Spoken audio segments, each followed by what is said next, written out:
اعوذ باللہ من الشیطان الرجیم بسم اللہ الرحمن الرحیم معزز ناظرین و سامعین، السلام علیکم ورحمۃ اللہ وبرکاتہ۔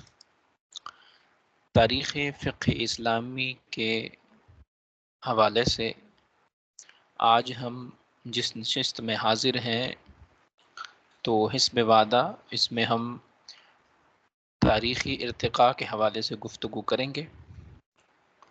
فقہ کا جو تاریخی ارتقاء ہے اس کا دوسرا دور یعنی اکابر صحابہ کرام علیہم الرضوان کے عہد میں قانونی شریعت کس طرح سے تھا، تو سامعین قدر بنیادی طور پہ یہ دور خلافت راشدہ کا دور ہے۔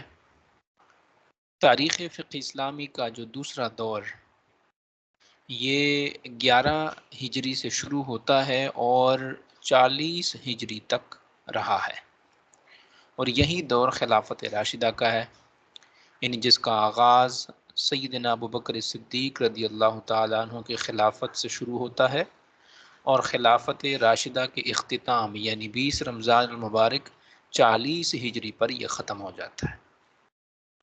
تو تاریخ فقہ اسلامی کا دوسرا دور اکابر صحابہ کرام علیہم الرضوان کے عہد میں قانونی شریعت یعنی خلافت راشدہ پر مشتمل تھا۔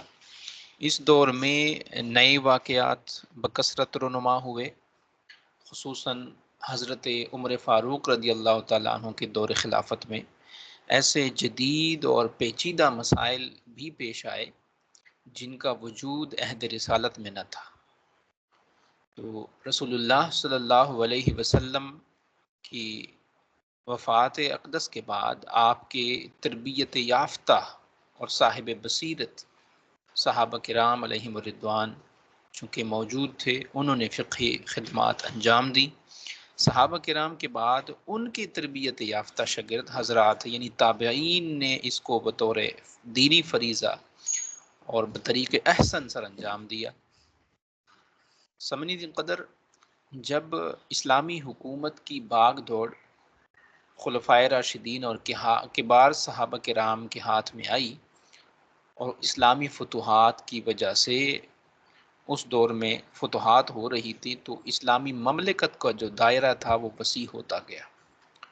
تو کبار صحابہ کرام علیہم الرضوان ان مفتوحہ علاقوں میں منتقل ہو گئے، اور جہاں بھی کوئی صحابی پہنچا وہاں علم کا ایک مستقل فقہی مرکز بن گیا، جہاں مسلمانوں کی تعلیم و تربیت کے ساتھ ساتھ جو نئے پیش آمدہ مسائل ہوتے تھے اس کے بارے میں یہ حضرات فتاوی بھی دیتے تھے۔